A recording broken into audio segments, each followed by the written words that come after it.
solve it by hand. You can only solve it by using computer. And so in this lecture, we consider system of ordinary differential equations. In a previous lecture, we already learned how to solve a single differential equation of a first order equation and a second order equation, but both single equation. Now we consider system of equations which consists of multiple equations.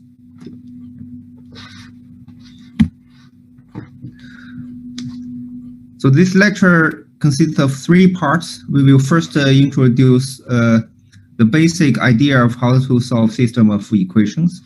Then we'll also introduce a method which can reduce a second order equation into a system of first order equation. So first order equation is simpler to solve, right? So if we can reduce a second order equation into a system of first order equation, then we can solve more general second order equations. In the last part, we will introduce a general system of ordinary differential equations. First, let's consider an example. We will focus on practical examples for system of equations. So system equation means multiple equations coupled together. So this is an example where you have 2 unknown functions, y1 and y2. Okay. So you want to solve both y1 and y2, but the 2 equations are coupled together because the equation of y1 contains y2, and the equation of y2 contains y1. You cannot simply solve y1 from the first equation because you don't know what is y2, right? You first need to know what is y2 in order to solve y1. And similarly, you need to first know what is y1 in order to solve y2 from the second equation.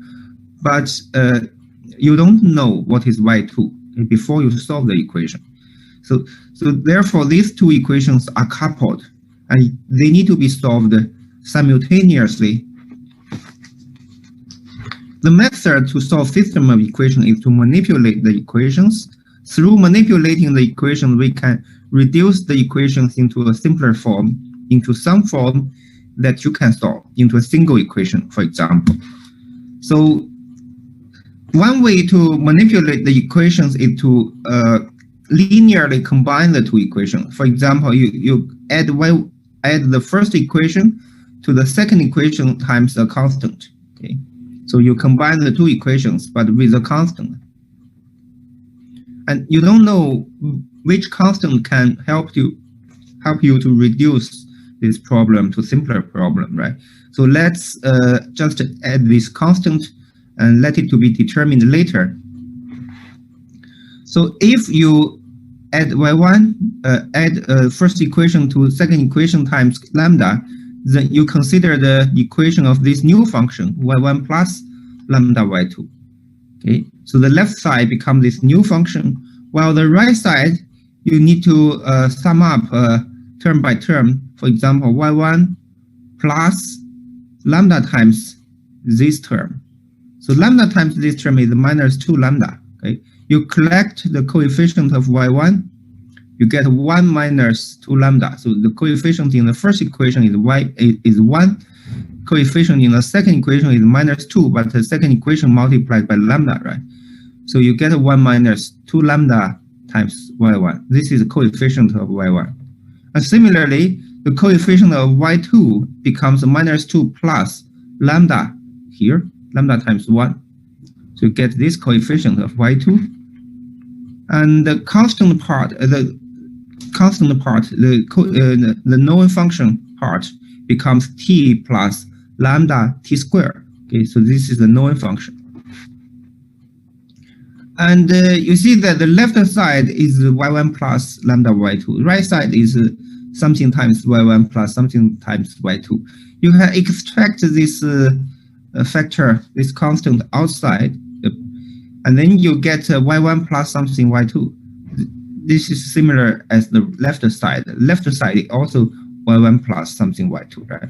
But the coefficient of y2 should be equal in order to simplify the equation. If the coefficient of y2 are equal, then you get the same function on the left side and on the right side. Okay, so provided this number equals lambda. Okay, so we want to choose lambda to satisfy this equation to make the two quantities equal. We want to choose such a lambda. If lambda satisfies this equation, then the right side also becomes y1 plus lambda y2 because this equals lambda. Okay, so you get y1 plus lambda y2 on the right side. So let's solve this equation to see which lambda satisfies this. If you solve this equation, then you would get two roots because this is a quadratic equation. You can multiply the denominator on both sides, then you get a quadratic equation. Quadratic equation typically has two roots. So there are several different cases, of course. Maybe the quadratic equation has different roots. For example, this is called case 1. And also maybe the quadratic equation has only one root, right? So that's another case we will consider later. So let's first consider case 1. If the quadratic equation here has two roots, two different roots, then for each root, for each lambda here, you get a simplified equation. Okay, so here you just substitute one value of lambda here, you would get y1 plus lambda y on the left side and y1 plus lambda y2 on the right side. Okay, for example, when a lambda equals -1, you get a y1 minus y2, and the right side is also y1 minus y2, right? So this is the first equation. If you substitute lambda to be -1 into the equation on the previous page, you get this equation. So this equation is a simplified equation because it's a single ordinary differential equation of first order. And you know that such single first order differential equation can be solved. There is a formula to solve such equation. You just need to use that formula directly. Okay, so this is obtained from the first lambda. Well, if you substitute lambda to be +1, you get a y1 plus lambda y2, y1 plus y2, right? Here it's also y1 plus y2. The constant here becomes different because this constant depends on lambda. If you substitute lambda to be -1, you get a 3. Right? If you substitute lambda to be +1, you get a -1. So that's why you have 3 and a -1 here in different cases. Okay, different lambda corresponds to different coefficients. But for different lambda, it makes this term the same as the left side. Okay, this term is the same as the left side, so that this is a differential equation of the new variable, y1 plus y2. You regard y1 plus y2 as a new function, and this is the differential equation of this new function. Okay, so these are first order differential equations that they are not coupled together. This is important. You see, if you regard y1 plus minus y2 to be the new function, then you can solve this function from the first equation. You don't need to know this y1 plus y2. So these two equations are not coupled together.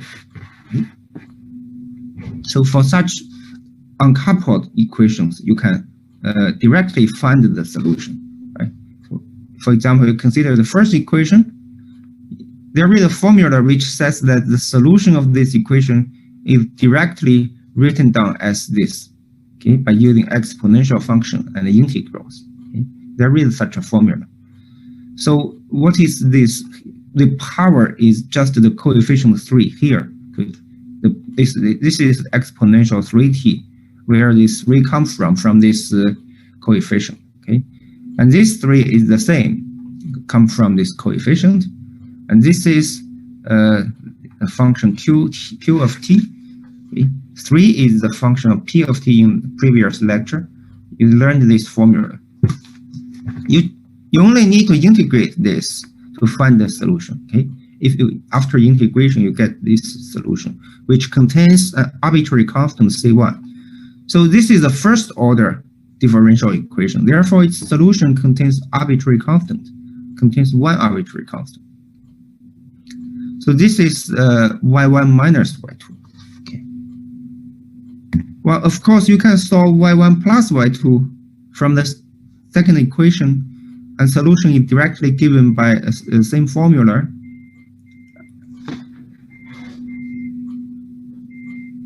And then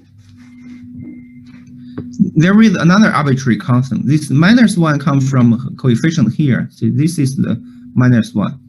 And this is a positive one, right? This is -1. Okay, there is a minus here.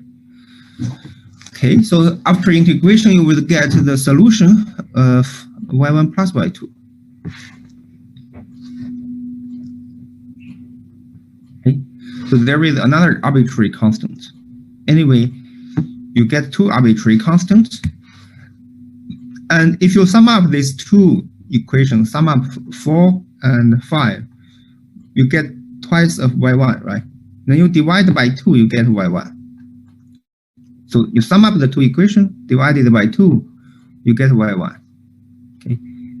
If you consider the difference of these two equations, like equation 5 minus equation 4, and then divided by 2, you get y2. So this is how you get the solution, y1 and y2.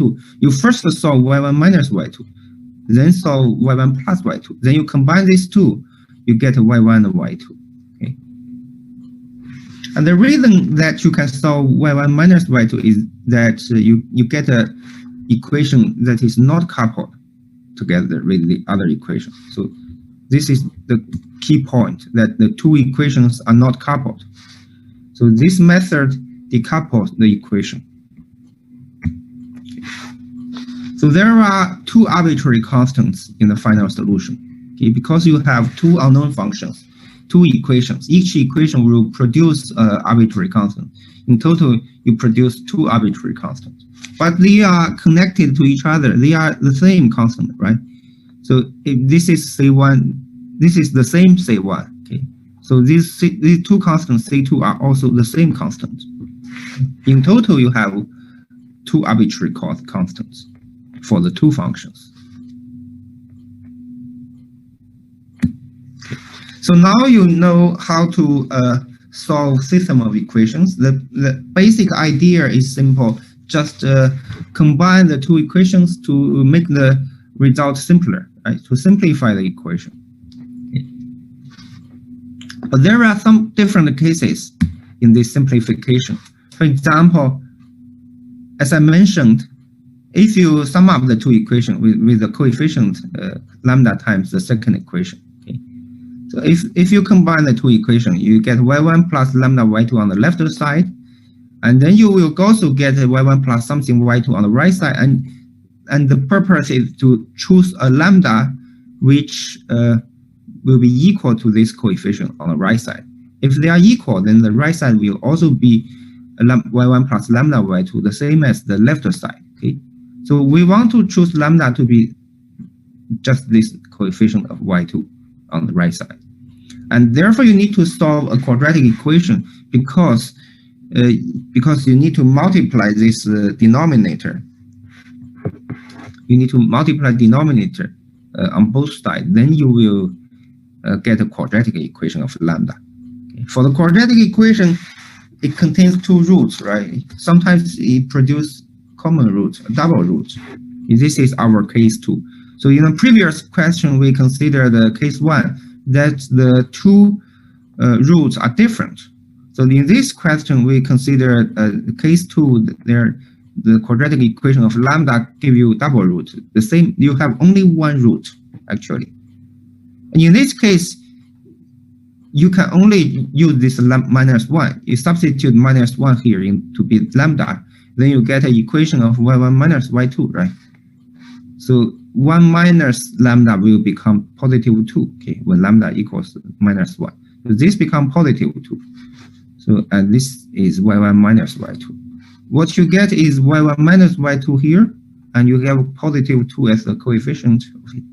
So you can solve this equation. Of course, this is the single first order differential equation. You have a formula to use. So you have exponential 2 times t. This 2 comes from the coefficient, right? And this is -2 on the right side. You have a -2 on the power.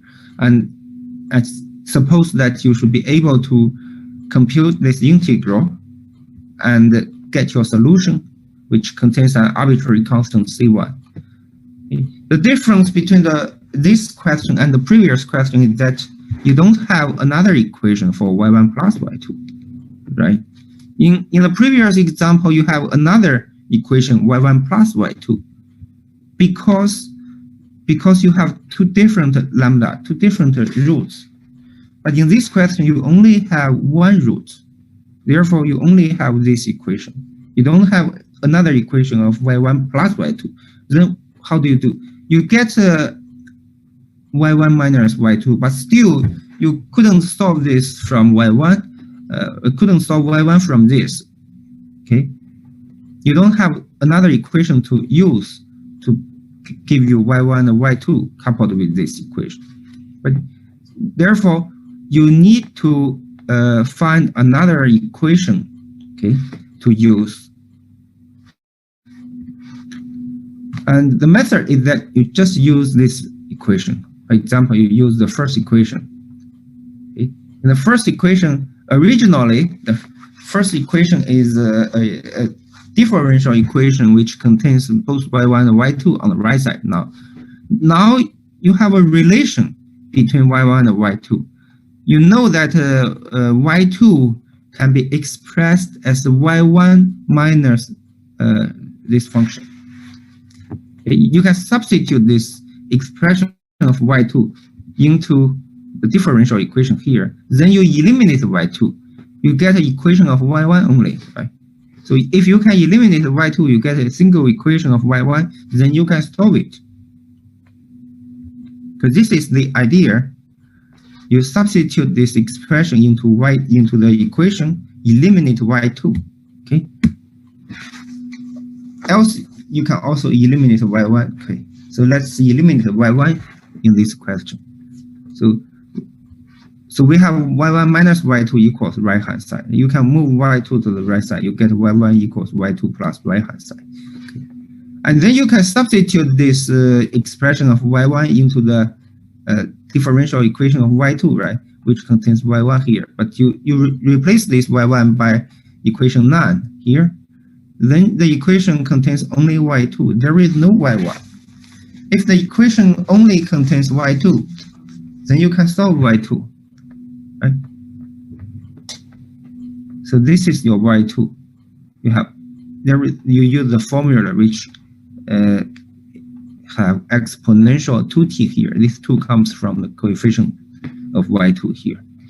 And times constant c2 plus integral exponential minus 2t. This 2 also comes from coefficient of y2 here.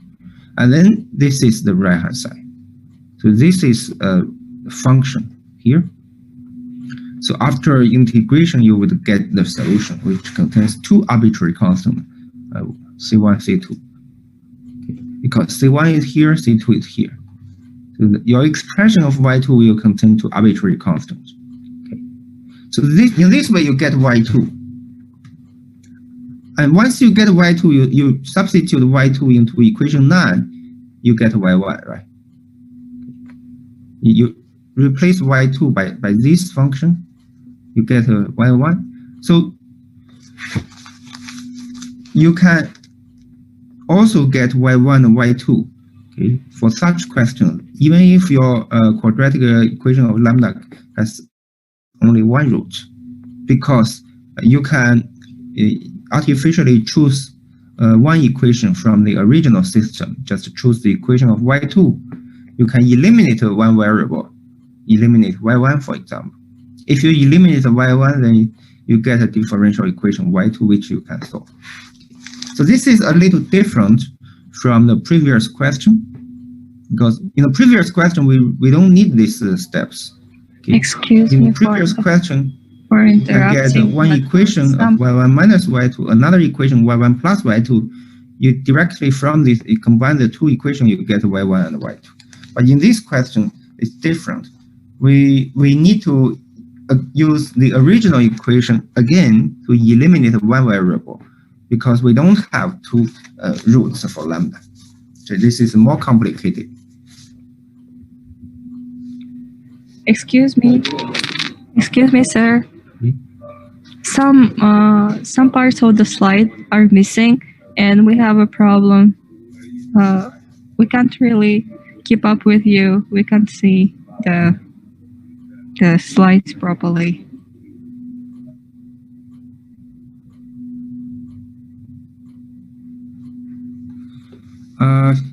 Some slides is missing.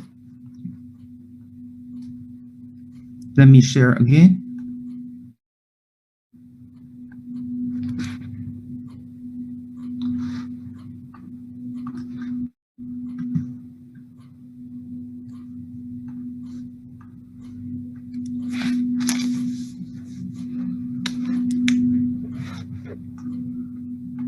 So I'm sorry for this. Is this okay now?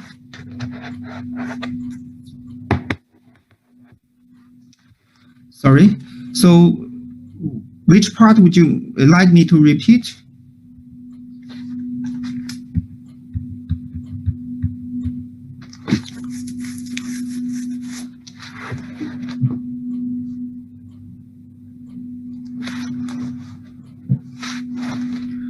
So I just talked about this second example, where in the second example, you need to solve this equation of lambda, but you only get one root, right? If you only get one root, then you can only get one equation to solve. Well, you need another equation. Okay. The method is that you can choose the original equation, choose one equation from the original system. Okay. Well, you can use this expression of y1 to eliminate the y1 in the original equation. Then you get an equation of y2, okay, which you can solve because this does not contain y1. Okay. Then you solve y2. After you solve y2, you substitute it to equation 9, you can obtain y1. So this is the idea we just mentioned for the second example, second case, that if your lambda has only one root, okay. If your lambda has two roots, then you get another equation here. You can combine the two equations to get y1 and y2. That's simpler.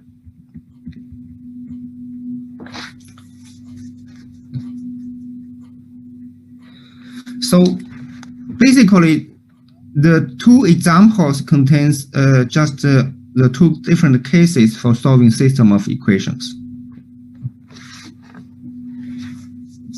And we can use this idea to solve a more general, more difficult problem that we don't know how to solve in the previous lecture. Recall that in the previous lecture, we have considered the second order differential equation with constant coefficient. So A1, A2 are constants, A1, A0 are constants. And in the previous lecture, we introduced a method to solve this inhomogeneous equation. So inhomogeneous equation means that the right-hand side f is not 0, right? And how do we solve this equation in the previous lecture? The method consists of two steps. First, we need to find a particular solution of this equation with right-hand side f. We need to find a particular solution. And then secondly, after we find a particular solution, we need to find the general solution when the right-hand side is 0, when f equals 0, we need to find the general solution for the homogeneous equation. Then we sum up the two parts. The general solution for inhomogeneous equation is equal to particular solution plus general solution of homogeneous equation. This is what we learned in the previous lecture. So everything is fine, but there is a problem that we need to guess the particular solution, right? And in previous lecture, we mentioned that if this f is a polynomial, then you can guess that the particular solution is also a polynomial of the same degree. Okay, so all of these are learned in the previous lecture. But if the function f is not a polynomial, is a general function, we don't know what should be the particular solution. What should we guess? Sometimes it's difficult to guess what's the solution. Okay. So now in this lecture, we will introduce a method that can systematically solve this problem for general function f. Okay. You don't need to guess. You just derive it. So the method we introduced in this lecture for general function f is to reduce this second order equation to first order differential equation for system of equations. So we introduce two functions. One function is just this function y, called y1. Okay, y1 is just this y. We also introduce another function y2, which is the derivative of this y. If you introduce two functions, then you can rewrite this second order equation into two first order equations. For example, derivative of y1 is just y2, right? Because y1 is just this y. Therefore, you replace y by y1, you get derivative of y1 equals y2. Okay, this is one equation. Another equation is that derivative of y2. If you take derivative on y2, you get second order derivative of y, right? But second order derivative of y is equal to the right side. You can put the right side here, but now the first order derivative here should be replaced by y2. You have y2 here. This is the first order derivative here. Okay, and then the other terms are the same. This y is just a y1. You see that originally you have a single second order equation. Now you have a system of first order equations, but they are equivalent. Okay, they are totally equivalent. So we just introduced a method to solve this first order system of equation. We can use that method to solve this equation 11. Okay, after we solve the equation, we get y1, right? And this y1 would be your solution of second order differential equation. It's the solution of equation 10. Okay. So we can use the technique of this lecture to solve second order differential equation. We don't need to find a particular solution and a general solution. Okay, we just solve it directly, solve a system of equation.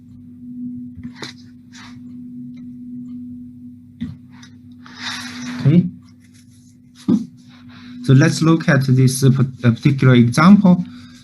On the right side, function is exponential function. Well, if it is exponential function, we didn't introduce a method to find particular solution to this equation. Okay, so now let's write it into system of equation. We introduce y1 equals y. y2 is the derivative of y. And then we rewrite this second order equation into two first order equations. So derivative of y1 is y2. Derivative of y2 is this double derivative.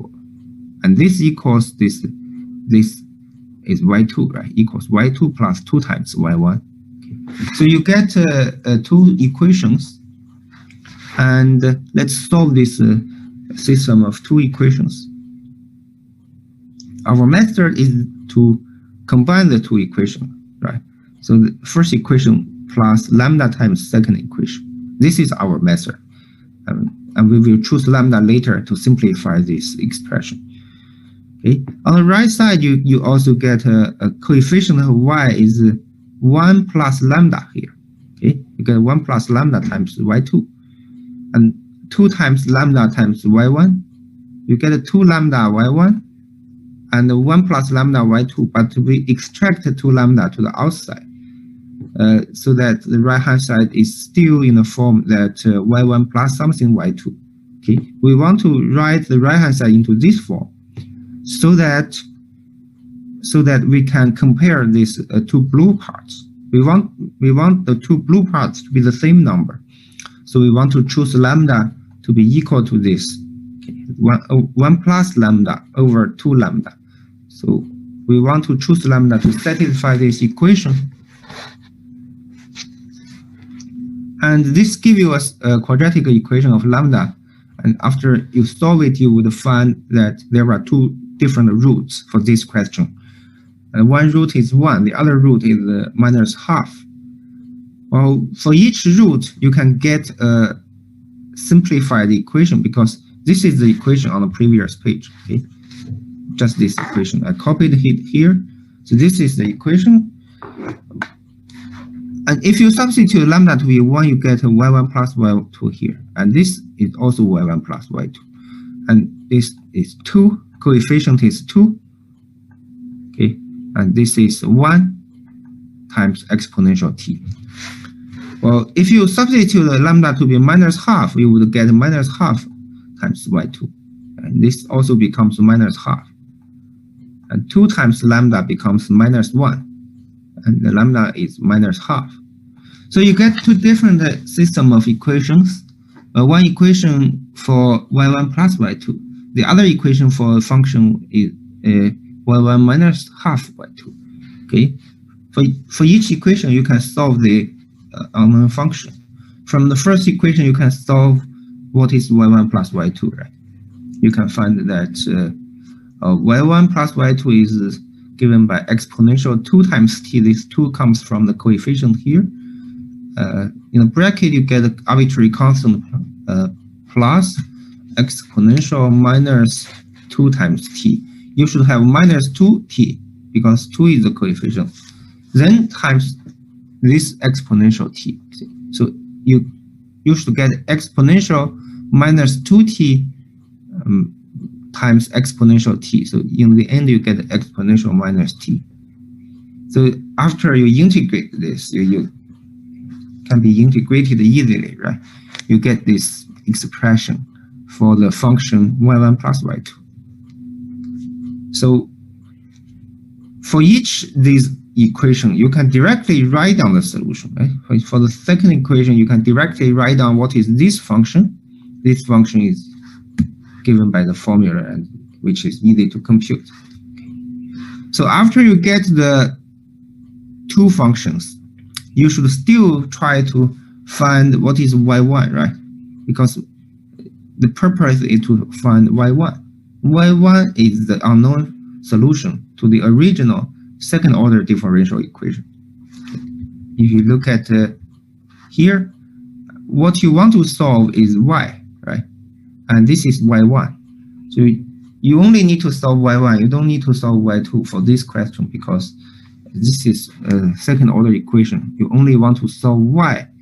You don't care what is the derivative of y, right? So in order to solve y1, you can combine the two equations, just eliminate y2, then you get y1, right? Actually, you can multiply the second equation by 2, then you get minus y2 here. Then you sum up the two equations, you eliminate y2. After eliminate y2, you get 3 times y1, and then you divide both sides by 3. Okay, so then you would get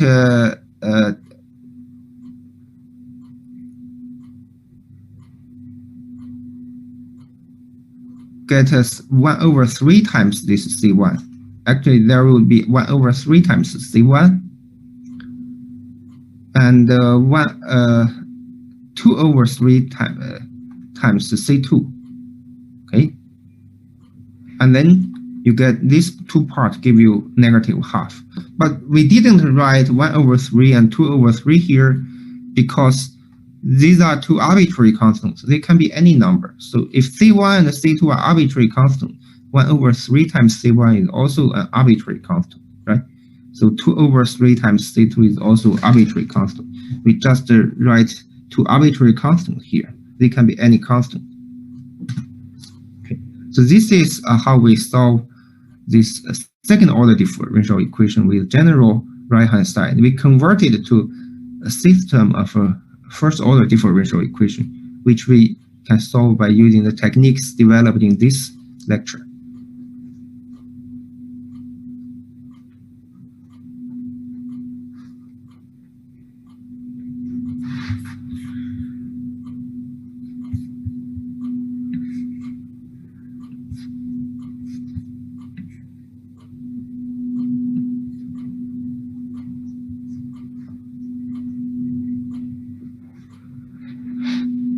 So any questions about this?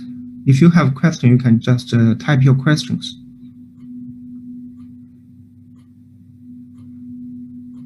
So maybe this is not difficult at all for you.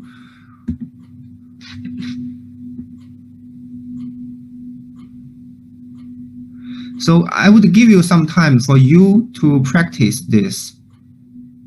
For example, this is a second order equation. The right hand side is this exponential function. Okay, I would like you to spend 5 minutes to find the solution by yourself. Just mimic the previous example. You convert this into system of first order equation, or which you can see here, but you don't see next page, right? So try to solve this first order system of equation to get the solution of this second order equation. Okay, give you 5 minutes, practice this.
Okay, let's look at this the answer to this question. So of course, whenever you solve that question, you need to write down the detailed steps, right? Instead of only final solution. The detailed steps start from reformulating the second order equation into the first order system of equation. You need to write down this reformulation. So you introduce two new functions. The first function y1 is just this unknown solution y. The second function y2 is just derivative of this unknown solution y. Then you reformulate the second order equation into the following system, where you first write down a derivative of y1, then you write down derivative of y2, right? Two equations. Okay. First equation contains a derivative of y1. Second equation contains derivative of y2. The derivative of y1 is always y2, because this is how you define y2. You define y2 as the derivative of y1, right? And then the derivative of y is just y2. Okay, it's here. So derivative of y2 is the second order derivative of y. So this is your y2, this is your y1, this is your exponential 2 times t. Okay. So you get a system of first order equations containing y1 and y2, but they are coupled together because the equation of y1 contains y2, equation of y2 contains y1. You cannot solve the one equation and then solve another equation. You cannot do that because they are coupled together. You need to solve the two equations like you solve coupled system. So you need to reformulate the two equations furthermore by combining the two equations. Okay, and the typical method is to linearly combine the two equations. You add the two equations to sum up the two equations, but with a weight here, with the unknown function, unknown parameter here. So on the left side, you get a y1 plus lambda y2. On the right side, you get a y2 plus lambda y2. y2 plus lambda y2 is 1 plus lambda. Okay, and this is 2 times lambda. While if you extract this 2 times lambda here, outside the bracket, inside bracket you get a y1 plus this times y2. Okay, you have this function times lambda. Okay, so you want to choose lambda to satisfy this equation to be the same as this number. Okay. You choose lambda so that this lambda equals the number here. And this gives you a quadratic equation of lambda, right?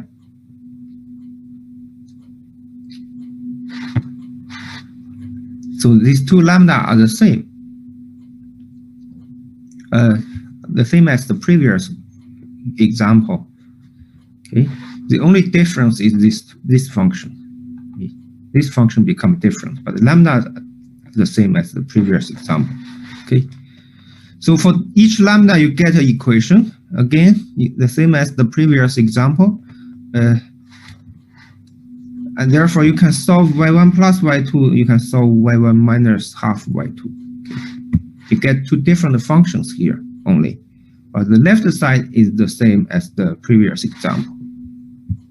Okay. In order to get y1, you need to first multiply the second equation by 2, then sum up the two equations.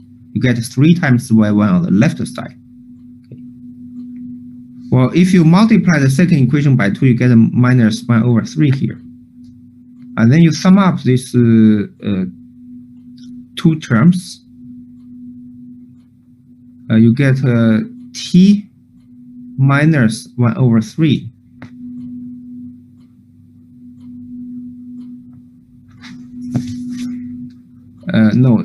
You get a t minus 1 over 3, then divided by 3. You get a 1 over 3 times t here, right? And then you get a 1 over 9 here. But this constant can be collected with C1, so you only get an arbitrary constant C1. Okay, you have C1 minus 1 over 9 times this function. But C1 is arbitrary constant. Okay, so you can just write C1 here. And then you have also 1/3 times, you have 2/3 times C2, which you can simply write as C2 because it's arbitrary constant. Okay. So this is similar as the previous question. Similar in the sense that you get two different roots for lambda. Okay. So for some question, you will get only one root of lambda, but you know how to solve that case, right? Just like in this case, in this example, you would get only one root for lambda for this second order differential equation. Okay, so we also impose two initial conditions here. Well, once you impose two initial conditions, in principle, you can determine two arbitrary constants in the equation. Okay.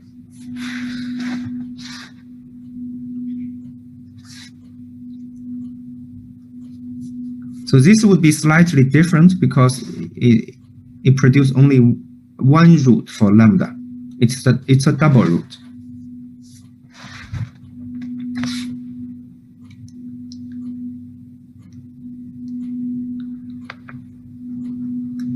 Okay. The method is similar. You introduce your new function y1 and y2 as the derivative of y1, and reformulate the second order differential equation into system where the first equation is always here. And this derivative of y1 equals y2, the same as this equation here. Well, derivative of y2 is double derivative of y. Well, if you move this term to the right side, you get -2 times y2 and minus y1 plus the right-hand side. To solve the system of equations, you need to add the two equations with the parameter lambda here, lambda times the second equation. Okay. Then you get -2 lambda plus 1. Okay. So 1 minus 2 lambda here. Well, the coefficient of y1 will be minus lambda, so you can extract this coefficient. Okay. Once you extract minus lambda, you should divide this minus lambda in the coefficient of y2. So you need to choose a lambda such that these two numbers are the same. Okay, you want to choose a lambda satisfying this equation, but this equation only give you one root. In this example, you only find one lambda satisfy this. You don't find two different lambda. Okay. If you only find one lambda satisfy this, well, you substitute the value of this lambda, substitute lambda to be 1, then you get an equation of y1 plus y2, right? You get equation y1 plus y2. You can solve this y1 plus y2 by using the formula I give you in the lecture notes. You can get a function with arbitrary constants. Okay. But in order to find y1 and y2 finally, you need to make use of the original equation again, equation 18, for example. For equation 18, a derivative of y1 is equal to y2, but now you know what is y2. You can write y2 as minus y1, move y1 to the right side, right? It equals minus y1 plus this right-hand side. You substitute this y2 into the blue equation on the previous page. Then you get an equation without y2. This equation only contains y1, therefore you can solve y1 from this equation.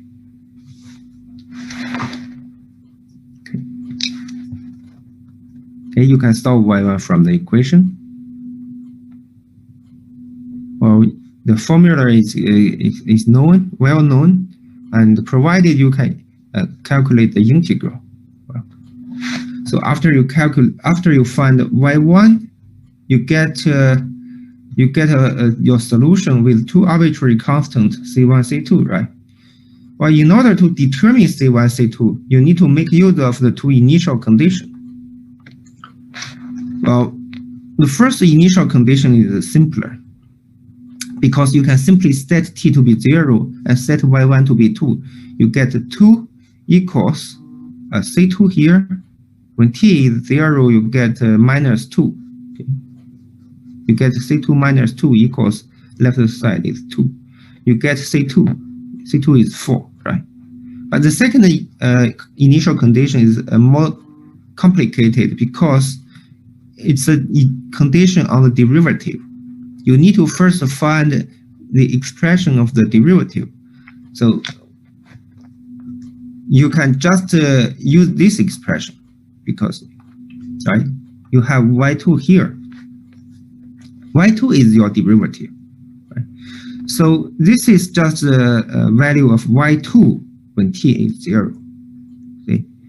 So this is 0, which means that if you substitute y2 to be 0, you can substitute t to be 0 on the right side. Okay, so when you choose t to be 0, you get y1 is 2. So this is minus y1 minus 2. This is, so left side is 0 equals minus 2 plus this is 1 c1 minus 1. Okay, so you get c1 minus 1 minus 2 equals 0. Okay, c1 minus 3 equals 0. C1 is 3. So you get c1 equals 3. So the second initial condition can also be used by looking at the expression of y2 here. Okay, because you already have the expression of y1 and you have initial condition of y1, so you can use this to obtain the value here. This is just initial condition of y1. Okay, so y2 is your derivative. Remember this.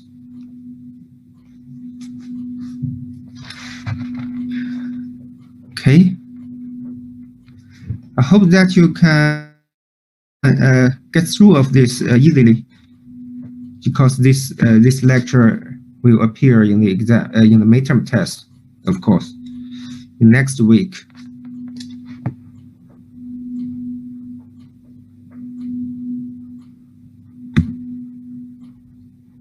Okay, so let's have 10 minutes break, and then I will return to introduce the next part.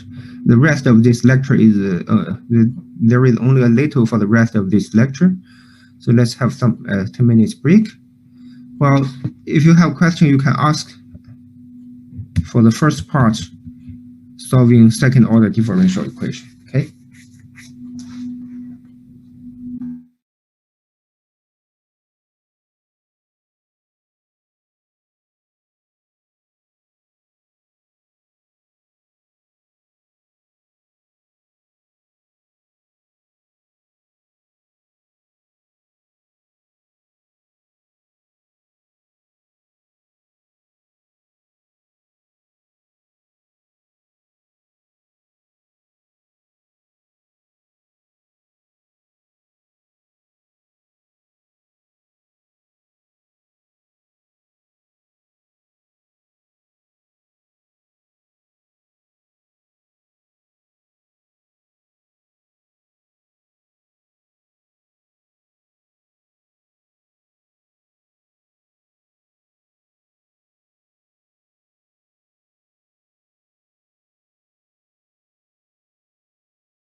This is a good question. Midterm test is not is open book. You don't need to turn on camera. It's like assignment, but it's in fixed time.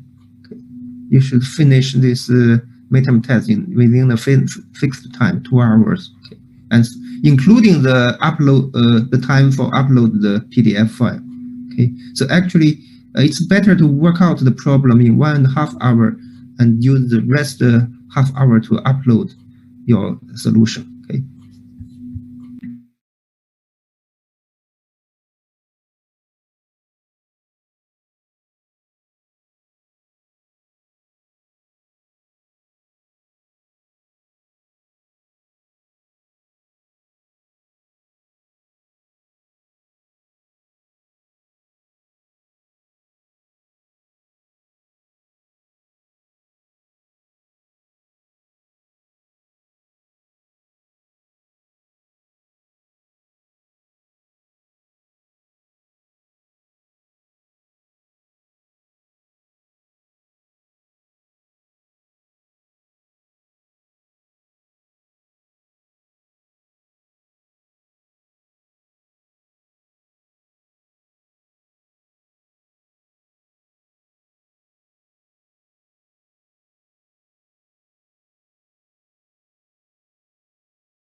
Let's move on. So the rest of this lecture. So we introduced how to solve a system of equations, but there are more general systems of system of second order equation. Okay, so what we introduce is for solving system of first order equation. So there are many applications of systems of equations. For example, if you want to describe the motion of a particle moving on a plane under a given force, for example, this is this function is a vector valued. It's represent a force acting on a particle, right? A force has direction, therefore it's a vector. A vector should be described by two components in the two-dimensional space, and a vector should consist of three components in a three-dimensional space. So let's consider two-dimensional space on a plane. Okay, so the position of the particle, let's say, is represented by the x and y. X represent the horizontal coordinate, x coordinate. Y represents the vertical coordinate. Okay, so this pair of number represents the position of the particle, and the force actually depends on the position. At different position, the force is different. Okay, just like a gravitational force. The gravitational force totally depends on the position of the particle. Right? It depends on the distance between two particles. Okay,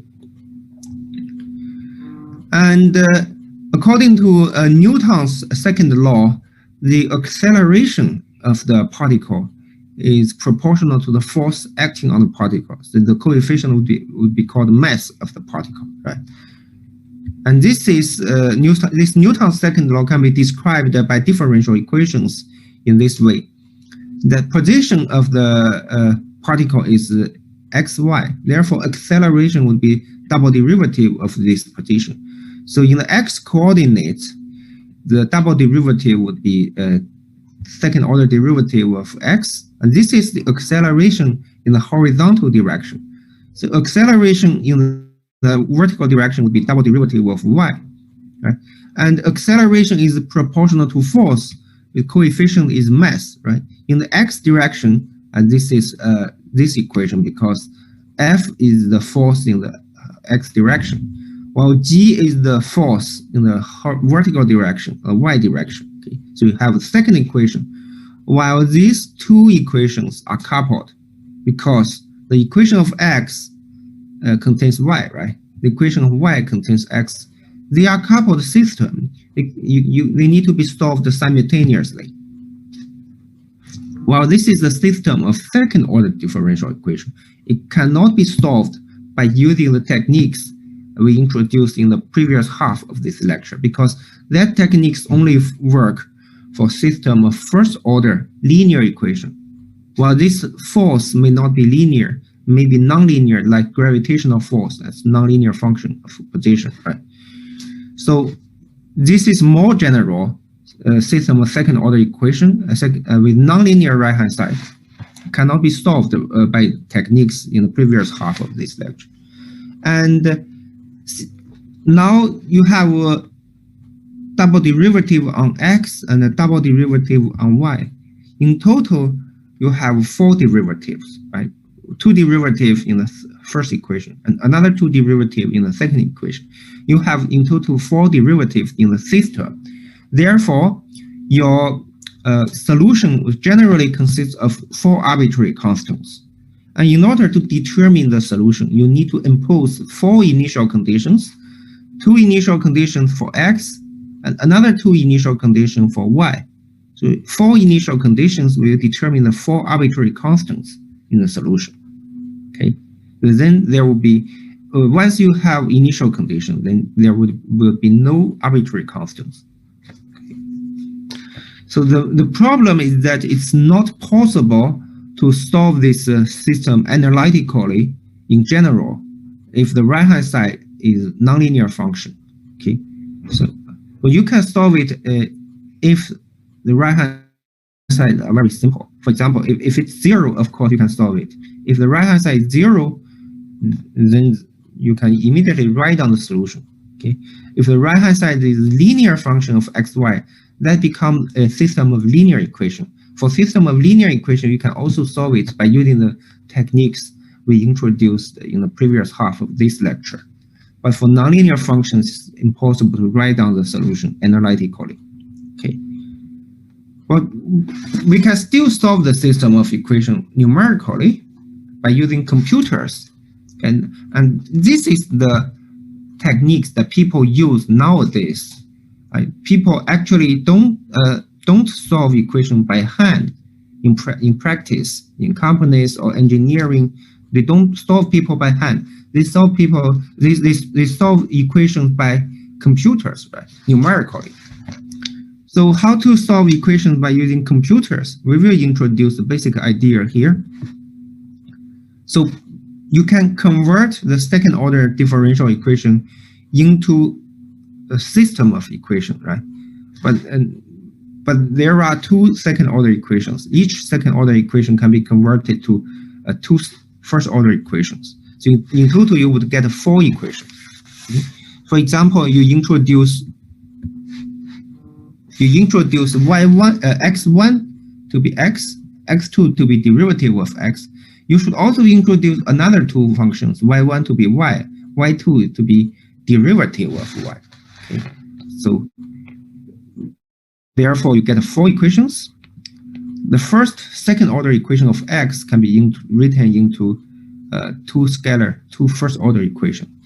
And the second order differential equation of y can also be written into 2 first order equations, just like in the previous half of this lecture. But these 4 equations are coupled together.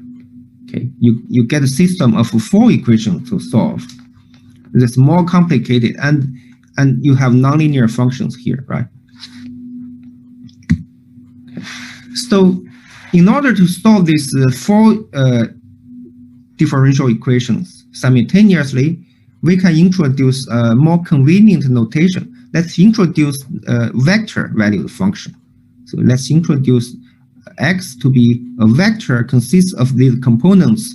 First component is x1, second component x2, third component y1, fourth component y2. You introduce a vector which consists of these 4 components. And if you can solve this vector function, then you get all the unknown functions for x1, x2, y1, y2. Okay. Well, we also introduced a nonlinear function f of x. Well, f of x should be just the right-hand side. See, it also has 4 components. Well, x2 is the first component, like here, x2. Well, this f divided by m is the second component. So we divide m in both sides. And third component is y2, written here. The fourth component is this function g divided by m. Okay, we write it here.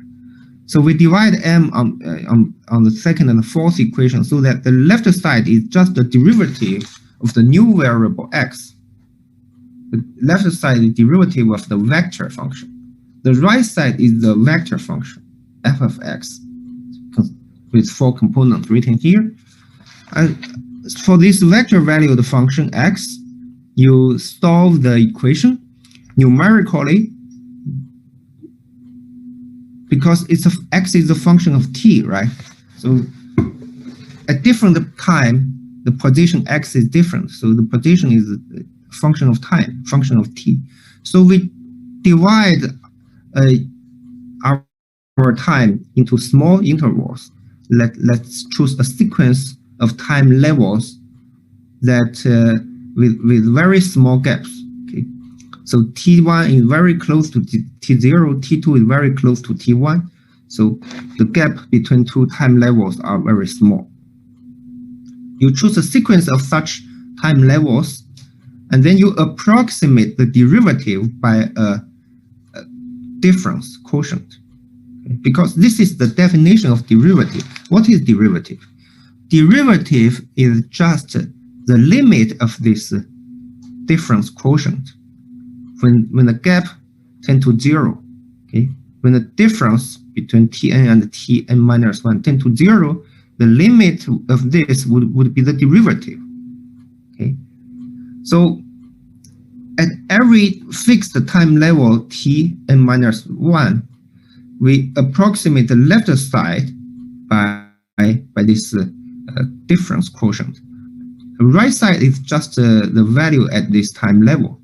Okay, so this difference equation approximates this differential equation. But this difference equation can be solved easily because it directly gives you a solution. You can multiply this denominator on both sides, you get this. And then you move this x of t minus 1 to the right side. So you get the expression of xtn. So if you know the position at a previous time level, if you know the position of the previous time level, you can compute the position of the current time level by using this expression. Well, you can use this method to compute the next position and then the next position, one after another. Okay. Once you know the previous position of this particle, you know the next position, and then you can proceed, okay, iterate this. Consequently, you can compute all the position of these particles at all different time levels sequentially, and provided you know the initial position at time 0. Okay, that requires you to know the initial condition. If you know the initial condition, you know x of t0, then you can compute all the rest positions. Okay. So this gives you the position of the particle at all the different time levels, because this vector value x contains x1 and contains y1, and x1 and y1 is just the position that you want to compute. So x1 is x, y1 is y, right? So you can get the solution numerically in this way. Okay. Now let's look at a practical question. We want to solve this differential equation numerically and look at the trajectory of this particle on the plane.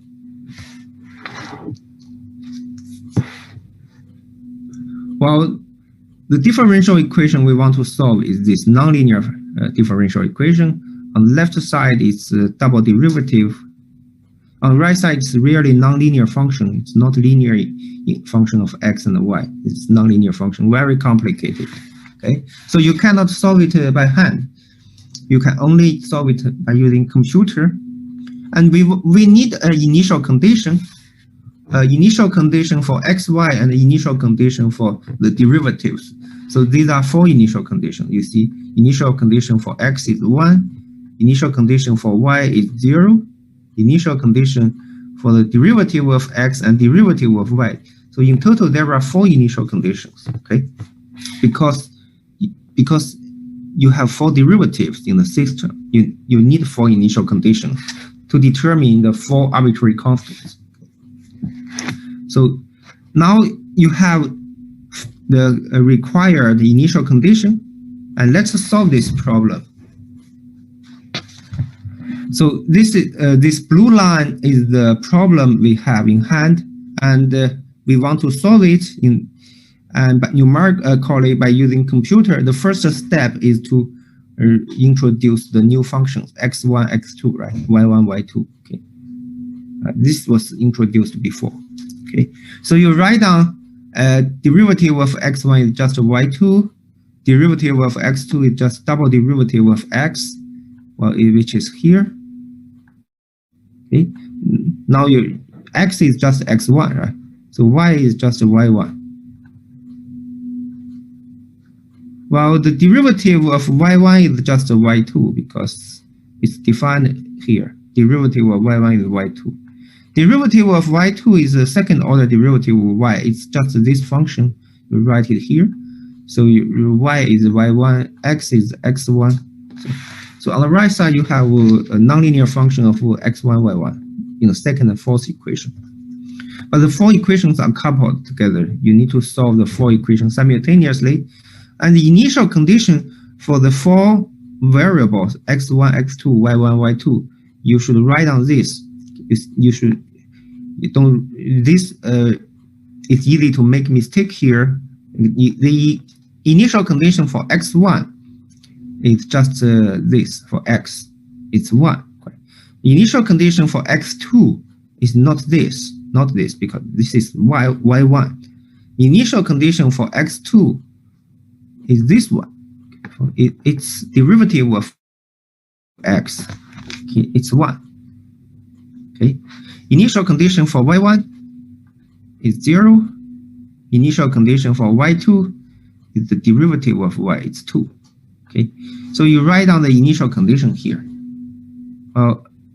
Introduce the new vector valued function x and vector valued function fx. Fx is just the right hand side. Okay. The four functions on the right hand side. Then you can write down the equivalent formulation of the original system into a first order system of equation. Okay, so derivative of x equals f. Numerically, you know that the solution of this can be approximately written as this. So this is approximate, not exactly equal. So, and then you know x0, right? Because x0 is the initial condition. It's written here, 1, 1, 0, 2.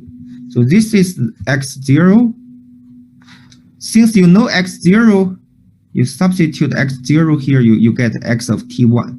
Because x of t1 is just x of 0 plus f of this x0 times a small number representing the gap between two different time levels. So you can compute x of t1. Once you know x of t1, you can compute x of t2. Once you know x of t2, you can compute x of t3. In this way, you can compute a sequence of numbers representing the position at different time levels. Okay. So then you draw all the positions on the plane. You will find the trajectory of the particle. Okay. So I will show you this in MATLAB, in the software, in mathematics software called MATLAB.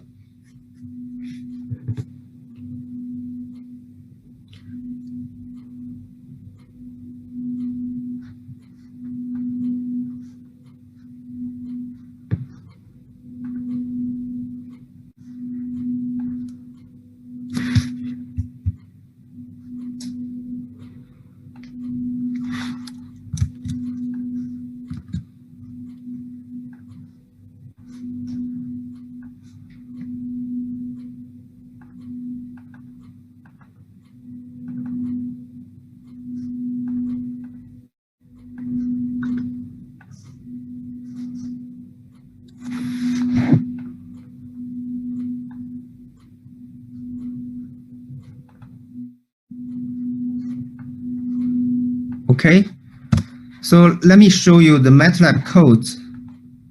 First, you define a function, f. So this is the nonlinear function I write, right? You define a function, there are 4 inputs.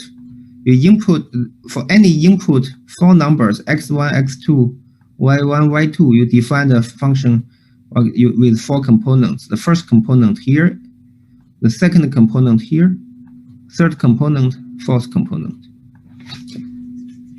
So this is the code for the function. Well, it's very easy, right?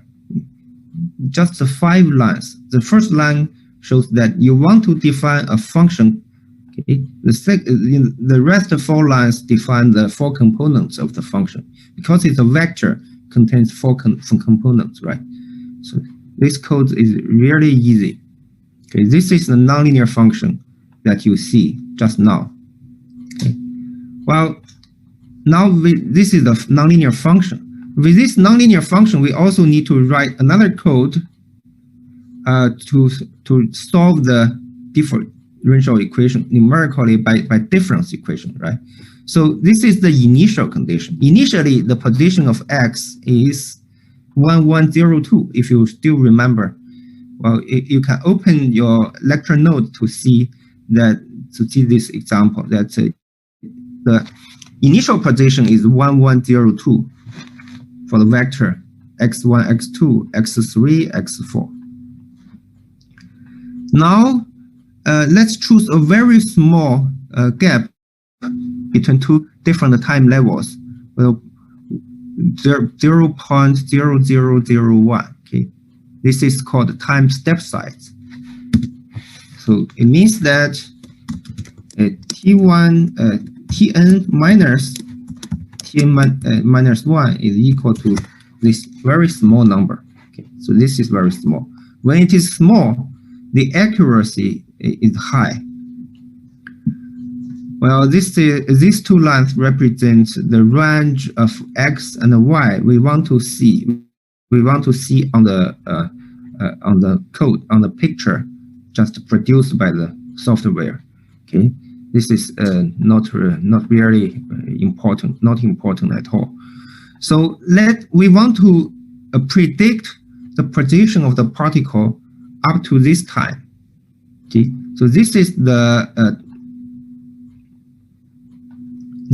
time we want to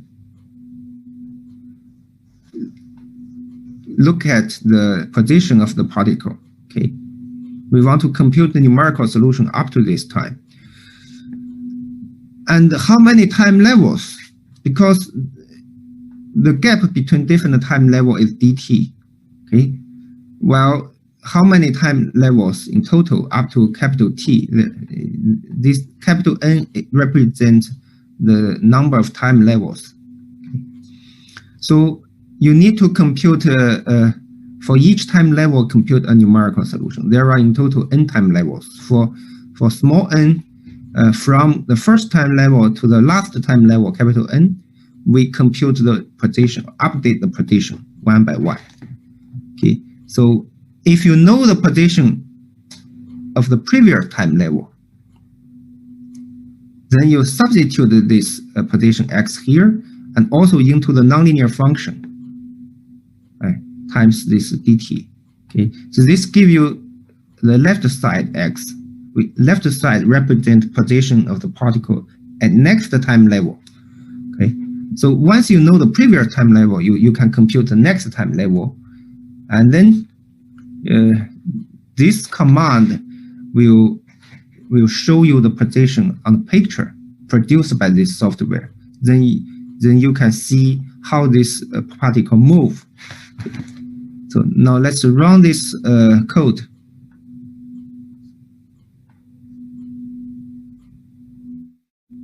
Could you see this?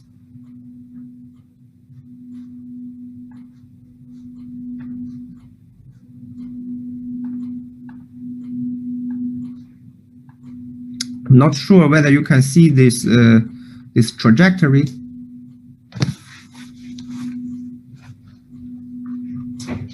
Can't see the trajectory, right? So let me share my screen.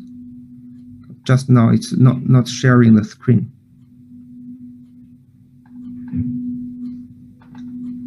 Okay, now I'm sharing my whole desktop. Now let me run this code.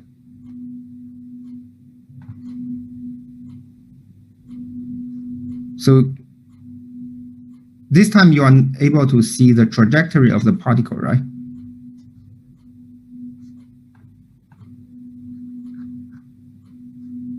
Could you reply me whether you can see this trajectory? Let me run it again. Okay. Okay, thank you for your response. So you see the MATLAB code, this software is called MATLAB. This code is very simple, just how many lines? 14 lines, right? You just write a few lines and you can solve differential equation with very accurately up to any time you want to compute, right? And you can specify the time capital T here. Okay. For example, let me change this to 40. Then you can see how the particle move further.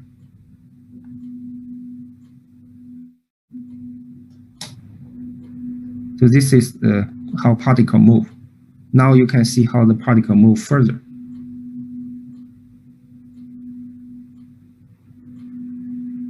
For another 20 seconds. Okay.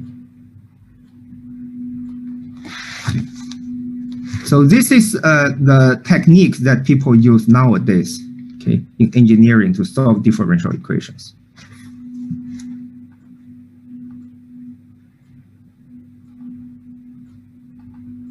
Okay, now let's return to our slides.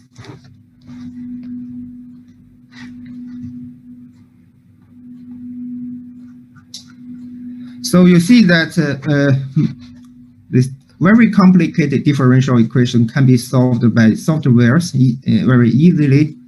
Well, but this will not appear, of course, in exam because you are not allowed to use softwares in exam. But at least you should know this. You should know the high-level technology that people use nowadays. Okay. So in this lecture, we introduced a method to solve general system of linear equations, system of linear differential equations. Okay, and we also introduced the method that which can help you to reduce a single second-order equation into a system of linear equation, system of first-order equation, so that you can solve very general second-order equation with general right-hand side, general f.